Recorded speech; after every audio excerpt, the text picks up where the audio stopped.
Yo, Big Catch back up in here. I wanted to react to this because, man, this was a humble brother, man. And I remember 21 Savage had said it before.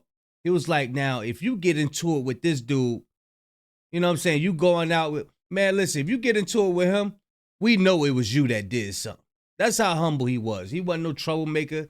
He wasn't trying to, mess with nobody or nothing like that. Got damn lemon, lime, and shit on my beard. But yeah, man, we talking about Takeoff, man. You know what I mean? When I see him in interviews and all of that, always had a humble spirit. And I want to see what Blackie Speaks is cooking up with. I remember when I first heard the brother's demise, it was sad. It was sad. He wasn't one of the ones always trying to start fights and all of that. So we about to get into this video. I'm gonna leave a link in the description. Y'all know I'm like holding y'all. Without further ado, let's get it. Now, Takeoff'S murder was one of the most shocking moments in hip-hop in the last few years. A night that was supposed to be a casual hangout in Houston turned into a tragedy that nobody saw coming. When the news broke, headlines told the same story. Takeoff killed over a dice game gone wrong. But that's not the full story. There are still a lot of misconceptions about what actually happened that night. So in this video, we're going to break down the real story behind Takeoff'S murder, how things escalated that night, and the case developments that left more questions than answers. Now, Takeoff wasn't just another rapper. He was 1/3 of Migos, the group that took Atlanta's trap sound and pushed it into the mainstream. Yeah. And Migos wasn't just a rap group. It was a movement and a family, which consisted of Quavo, Offset, and last but not least, Kershnick Ball. Another thing I liked to see that Offset and Quavo had linked up together, you know what I mean? Though they be having beef and all of that, I think they just gonna outgrow they little spats that they had. Professionally known as Takeoff. Now, Quavo was Takeoff's uncle. However, the three of them grew up together in Gwinnett County, Georgia, just outside of Atlanta. Quavo and Takeoff were raised in the same house, while Offset joined their circle in the 6th grade. Eventually, Quavo and Takeoff introduced Offset to rap, and from there, Migos was born. Migos didn't just make hits, they changed the entire sound of modern hip-hop. Their triplet flow, first popularized in songs like Versace and Hannah Montana, became one of the most imitated styles in this generation of rap. Their first major breakthrough came in 2013 with Versace, but what really took them to the next level was when Drake hopped on the remix. That moment catapulted them into mainstream success, and from there, they dominated the charts, dropping hit after hit. Fight Night, T-Shirt, Bad and Bougie, Motorsport, you name it. Beyond just music, Migos influenced fashion and hip-hop, and of course, the way rappers structure their flows. They were pioneers, and Takeoff played a huge role in that success. But by 2022, things weren't the same for the group. The group had stopped moving as a unit, and there were rumors that Offset and Quavo had fallen out, with speculation that it had something to do with Offset allegedly sleeping with Quavo's ex, Sweetie. Quavo seemed to reference this in his song Messy, rapping, Hold on. What happened? A huge role in that success. But by 2022, things weren't the same for the group. The group had stopped moving as a unit, and there were rumors that Offset and Quavo had fallen out, with speculation that it had something to do with Offset allegedly sleeping with Quavo's ex, Sweetie. Quavo seemed to reference this in his song Messy, rapping, BITCH F my dog behind my back, but I ain't stressing. None of them ever confirmed the rumors publicly, but one thing was clear. Migos weren't clearly together anymore. You can't just act like and just continue and I think people be trying to make it like it's not about it's like Alexis, it's like we can't continue like. You know what I was thinking the whole time was that, all right, there was a point in time Offset kept getting locked up, and Takeoff and Quavo had to do shows by themselves and all of that. That's why I thought that the breakup had happened. Because they doing all that, they putting in all that work, and he was always known for punching somebody, getting locked up. He was known for getting locked up. That's all I knew him for, is punching somebody off the stage and getting locked up. Y'all let me know if y'all remember he used to always punch people.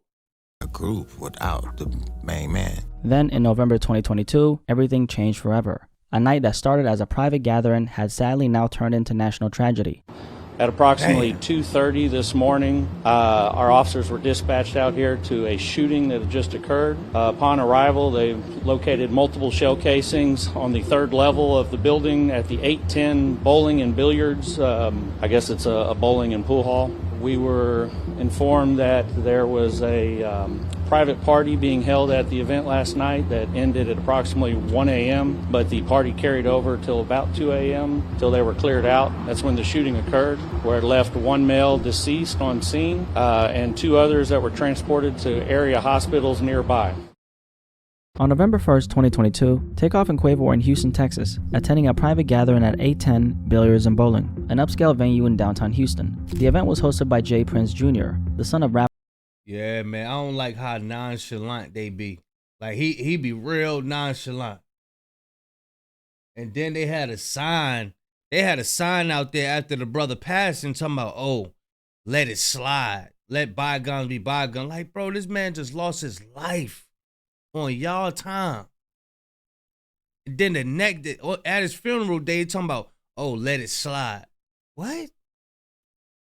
Rap-A-Lot Records founder, Jay Prince, a powerful figure in the rap industry, known for his deep ties to Houston's hip-hop scene. The guest list was exclusive, with around 40 to 50 attendees, including local music industry figures, promoters, and close affiliates of Jay Prince Jr. Security was present, but this wasn't a club event. This was a private invitation-only affair. The official event wrapped up around 1 a.m., but just like most private functions, many guests, including Takeoff and Quavo, stuck around for an hour. Conversations continued, drinks were poured, and the night carried on as usual inside. By 2:30 a.m., the gathering spilled out onto the third. Hold up.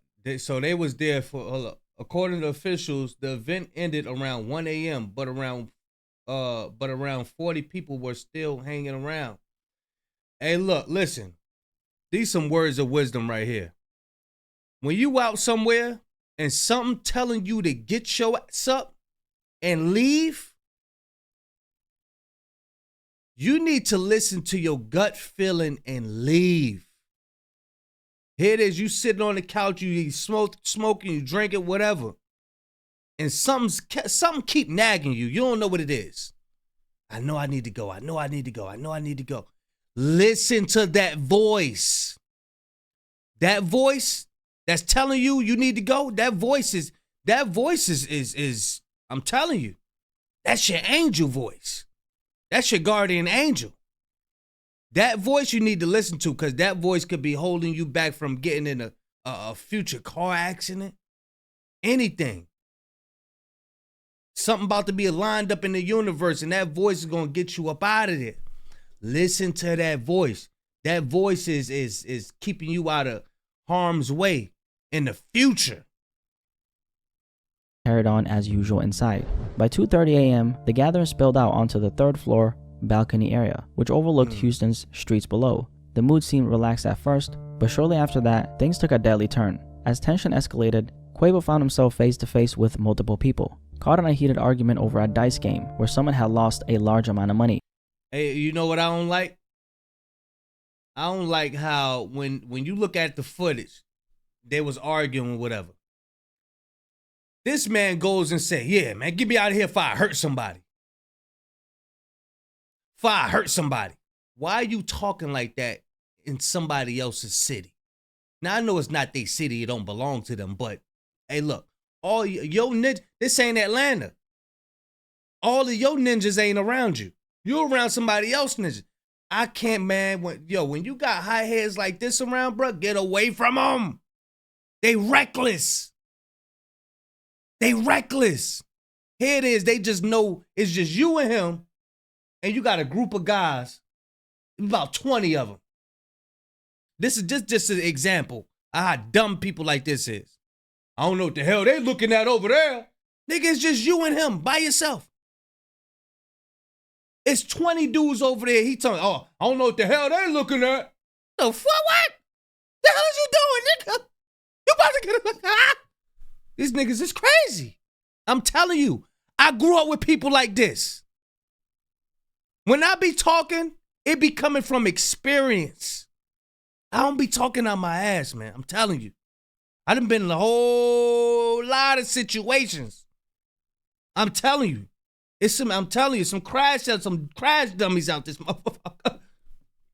The situation grew more intense by the second. Surveillance footage later captured Quavo visibly frustrated, attempting to de-escalate the situation and walk away. But before he could leave, things escalated quickly. His last words before it all went left, "We don't play like that, bruh." Seconds later, gunfire erupted. At least 2 different weapons were fired, Chaos broke out as people scrambled for cover, running in all directions. Police later recovered 10 shell casings at the scene, 9 from a .40 caliber firearm and 1 from a 9mm firearm. Takeoff was unfortunately caught in the crossfire. He was hit twice, once in the back and once in the head. Both bullets later recovered from his body were medium caliber. 2 other people, a 23-year-old woman and a 24-year-old woman, were also shot and rushed to the hospital. At about 2:30 a.m., police eventually received a call about a shooting at 1210 San Jacinto Street in downtown Houston. When officers arrived, the scene was nearly empty. Most of the witnesses had already fled. Security was however present, but none of them saw who pulled the trigger. Takeoff was already pronounced dead at this point. With little immediate cooperation from witnesses, detectives had to rely on hard evidence to piece together what happened. Surveillance footage from the scene later revealed a Patrick Clark in the crowd, holding a gun in one hand and an object in and y'all seen how the J Prince Jr. do, how he would just walk across Takeoff body? the other. As the chaos unfolded, Clark was seen fire multiple rounds. Forensic analysis determined that the shots fired by Clark aligned with the direction where Takeoff was standing. Clark was the only person visibly caught on surveillance, discharging a firearm in that direction. After firing those shots, Clark fled on foot, briefly ducking inside the House of Blues, before disappearing from the scene. With so many people refusing to come forward, Houston police publicly pleaded for anyone at the private gathering to share information. But despite the heavy media attention, over 30 witnesses remained silent. Right now, Houston police say they've got very few leads in the fatal shooting of rapper Takeoff, part of the group Migos. This morning, police are asking witnesses to come forward with any video or testimony they might have that could help lead them to an arrest. At this point, Patrick Clark was already on their radar as a potential suspect, but they had yet to fully identify him. Investigators simply needed more leads, more evidence, and most importantly, cooperation from witnesses. But despite their efforts, over 30 people who had been at the scene decided to stay silent. Nobody wanted to talk. Whether out of fear, loyalty, or simply not wanting to be labeled a snitch, nobody was willing to come forward. We've boiled it down to over 30 people that were standing outside the bowling alley. Homicide Division Sergeant Michael Burrows said, literally every single one of those people left the scene without giving a statement to police. We found a few of them that night. We found others since then. But it's important that those people come forward, Houston police said. With no cooperation from witnesses, police were left with one undeniable fact. Kirshnikari Ball, known to the world as Takeoff, had just became the latest victim of gun violence. Takeoff's death shook the entire hip-hop community. Just listening to this over, it's just make you relive that situation. It's crazy, man. This is wild, bro. I mean, fans were grieving, Atlanta was grieving, but nobody felt it more than the people who knew him the best. Yep. Offset was definitely hurting. You could see it in his eyes every time he spoke about Take. They built an empire together, and now 1/3 of Migos was gone forever. Quavo was also hurting, and in early 2023, he dropped a song called Without You, a heartbreaking tribute to Takeoff. And man, when I first heard the song, I gotta say, like, this one hit different. You could definitely feel every ounce of pain in his voice. But if there was anyone who felt this loss on a level deeper than anyone else, it was Takeoff's mother, Tatiana Davenport. For Tatiana, this wasn't just a tragedy. It was a failure of security, a failure of responsibility, and a failure to protect her son.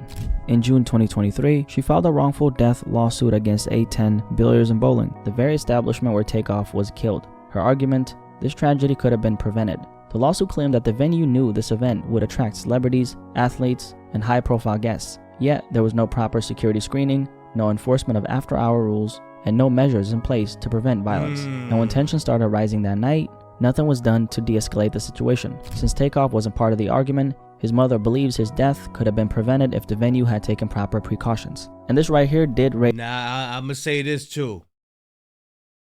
I'm sure it hurt his father too. But living in America, we love excluding the fathers out. You know what I mean? And I don't like that, man. I don't like that. Not saying that Blackie Speaks is doing it, but we so programmed to, you know what I'm saying? Because it's just the way how America did it, you know, that old take the father out the house thing. And, you know, even like with sports and, you know, kids, I mean, people playing football and basketball is, we want the mother. The mother. You know what I mean? Always excluding the pop. But I'm going to say this, just to add on to the video, the pops was hurt too. The father was hurt as well. Let's get it. Raise an unsettling question. Was Takeoff's death something that could have been avoided? Or was this really just about being in the wrong place at the wrong time? Did a lack of security create this perfect storm for disaster? Either way, Tatiana wasn't going to let things go unanswered. But long before Takeoff's mother took legal action, investigators were still deep in the process of building their case, piece by piece. With little information from witnesses, detectives had no choice but to rely on hard evidence to reconstruct what really happened that night. So they methodically pieced together the case using surveillance footage, cell phone videos, ballistic evidence, and through this process, police eventually identified 2 individuals connected to the crime scene. Cameron Joshua, 22 years old, was the first suspect arrested. However, he was only charged with weapons charges, not murder. "We believe Cameron Joshua has been appropriately charged in this case," said prosecutor Matt Gilliam. While Joshua's arrest brought some progress, it still didn't answer the biggest question: who pulled the trigger? After weeks of forensic analysis and video review, authorities identified Patrick Clark as the primary suspect. Through that, we were able to deduce that Patrick Clark is a lethal shooter in the case. That's why he's charged with murder, the Houston Police Department said. Using ballistic reports, surveillance footage, and forensic evidence, police built their case against Clark. The trajectory of his gunfire aligned with Takeoff's wounds. Investigators later discovered Clark had left behind a wine bottle at the House of Blues. His fingers on it directly linked him to the crime scene. With this evidence, police secured an arrest So they got the fingerprints off him. This is the same one that was on the run.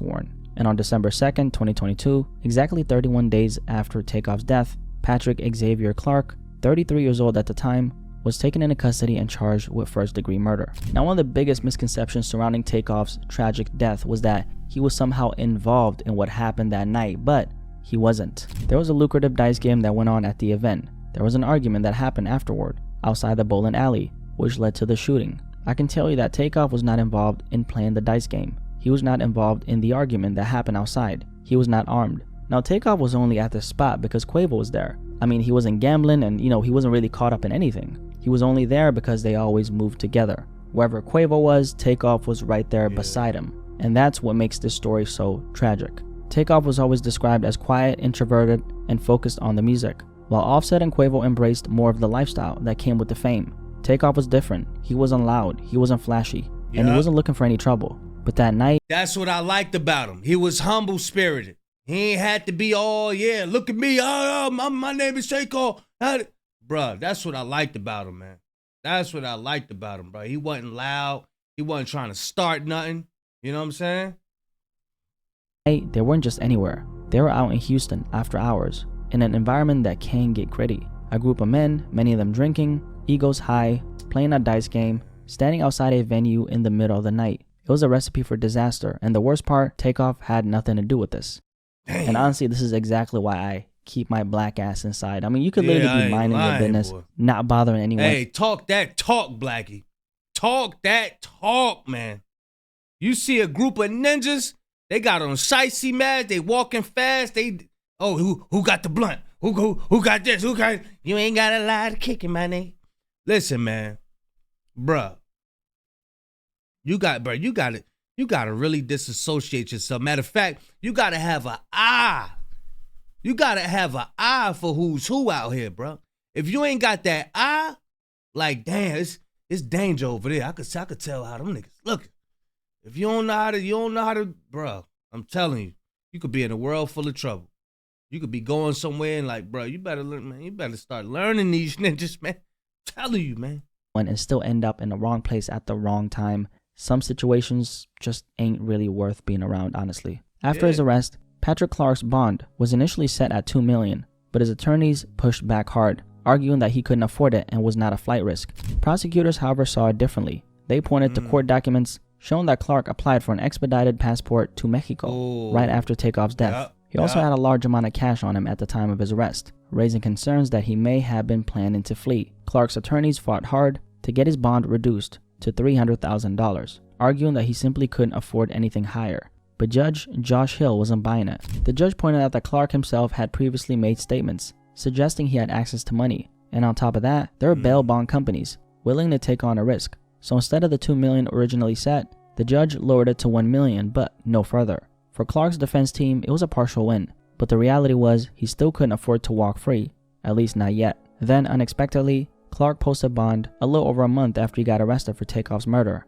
And this is where things got a little suspicious. They ended up finding out that there was a private investigator who was working for Takeoff's accused killer's attorney, and he was listed in the bond paperwork as the facilitator. Hold on. Say that again. A private investigator who was working for Takeoff's accused killer's attorney, and he was listed in the bond paperwork as the facilitator of his release. But this private investigator was apparently not even actually behind Patrick Clark getting released. So the question is, where did the money come from? Clark's attorney later stated that a family friend and a concerned citizen had helped secure his release, but beyond that, the true source of the funds still remain unclear. Oh, who y'all think it is? Who y'all think it is? Who got that money like that? I don't know. I ain't gonna say no names because they don't know. I don't know.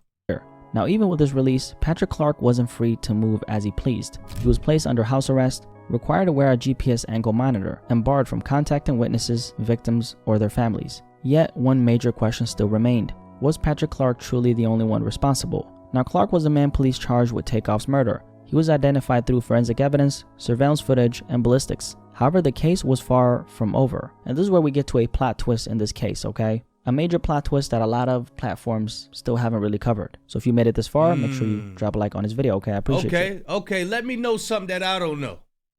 Let me know something I don't know.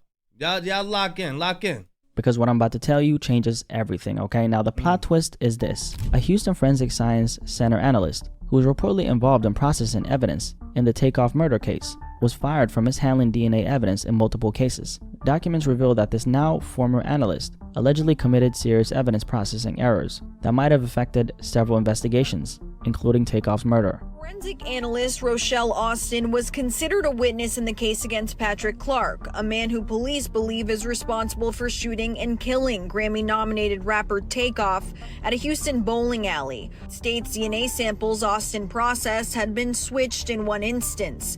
In another, court documents say she skipped a step and processed the wrong sample. These are cases unrelated to Clark. She processed the wrong sample, y'all.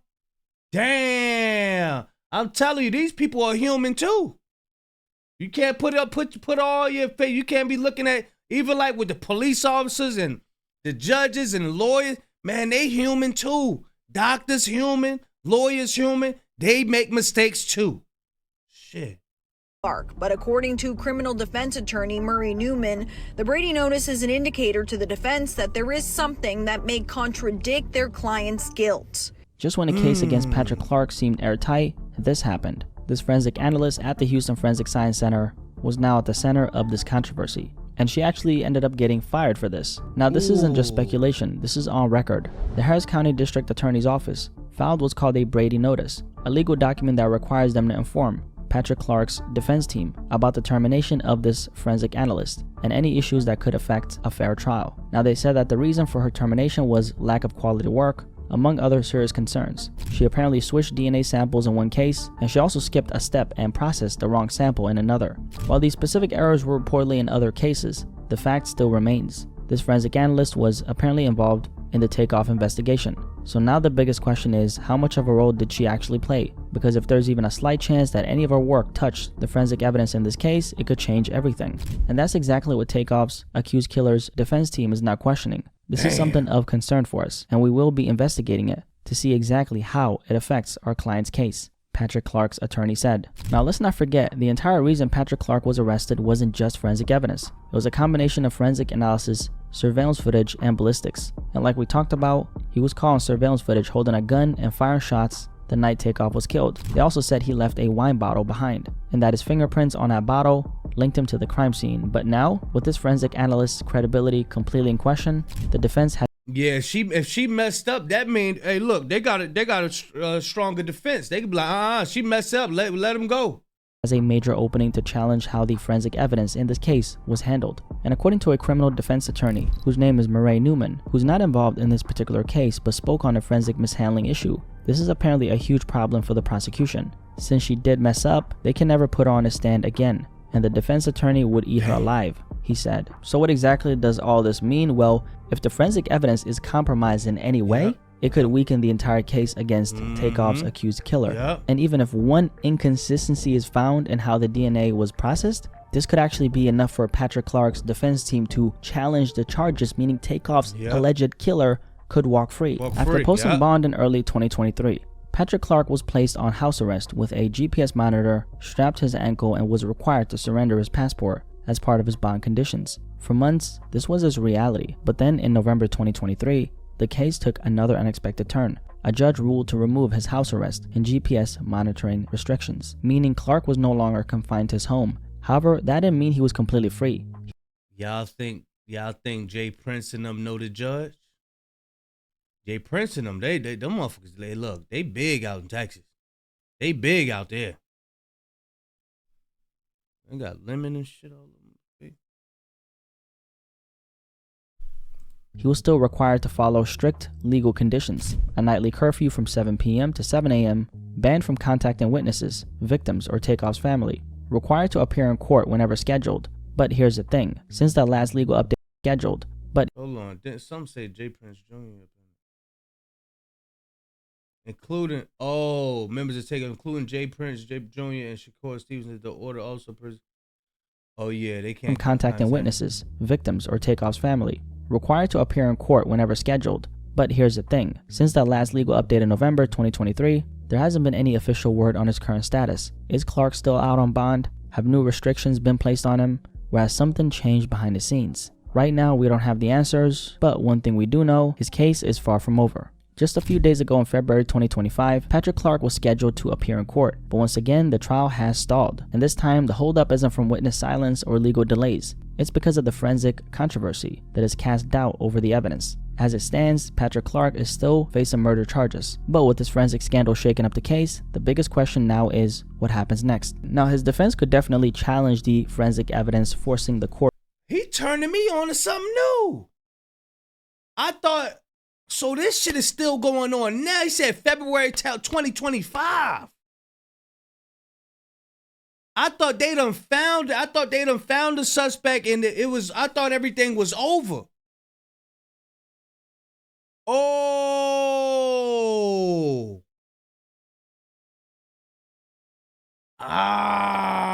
This is wild. Damn. I thought everything was over. They already locked up the guy who they needed and everything was over. They still playing with that case? Or to re-examine how solid the case really is. I mean, it's crazy to say that even if one little inconsistency is found in how the DNA was processed, it could literally be enough to argue that this entire forensic process was compromised. And if that argument holds up, well, I'm sure we all know what it means. It could change everything. But regardless of what happens in the courtroom, one thing will never change. Takeoff is gone. His family, friends, and fans still want justice. They don't want another case where the system fails to hold the right people accountable. And honestly, it makes you wonder, will Takeoff actually ever get the justice he deserves? From the moment Takeoff was killed, the public image was fed a simple story, a dice game gone wrong. But as we've broken down in this video, the reality runs much deeper. Takeoff wasn't gambling. He wasn't even supposed to be there. Yet here we are, years later, and his case is still tangled in delays, unanswered questions, and now a forensic scandal that could change everything. The official story might have told you that this was a tragic but straightforward case, but the truth is that Takeoff's case is filled with gaps. Gaps in the investigation, gaps in witness cooperation, and now gaps in the forensic evidence that was supposed to be rock solid. Takeoff's death was nothing short of tragic. Imagine boy, did he know how to rap. He knew how to rap. He knew how to rap. He knew how to put them syllables together, nigga.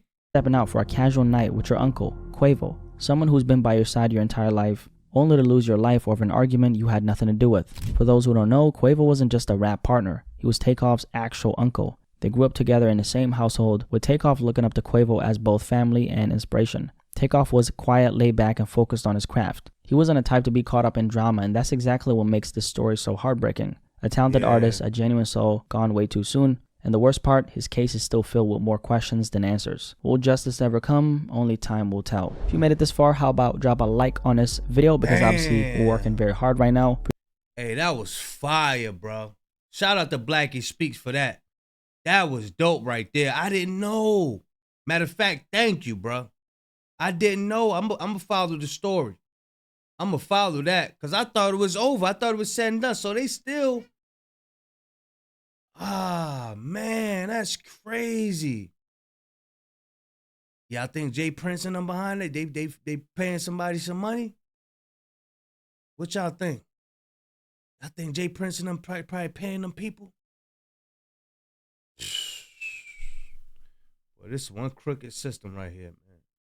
Appreciate you guys so much for watching this video. And if you're new here, my name is Blackie Speaks. Nice to meet you. Welcome to the family. Thank you for subscribing. What do you guys think about this conversation regarding the untold story about Takeoff's death? I'm really curious to hear what you guys have. Yeah, I ain't know this. Y'all make sure y'all like and share. We gotta get this out of there. We gotta get this out in the airwaves. His death gotta be, come on, man. Somebody gotta be locked up for this. That man ain't bothered nobody, man. Y'all let me know what y'all think. I'm gonna leave a link in the description. Y'all let me know what y'all think. Y'all think them judges and lawyers ain't getting paid off to mess up evidence and all of that? Or y'all think they're really trying to get to the bottom of it? I don't know, man. There's some powerful people out there that could pay people off. Now we see the situation with Drake. Oh, why we can't get Drake up in this courtroom? Nah, we can't. We don't care what you come up with. We ain't bringing him here. Telling you, people could get paid off, bro. It's been documented. People get paid off. Y'all let me know what y'all think, man. Big Kish signing out. I'm going, y'all.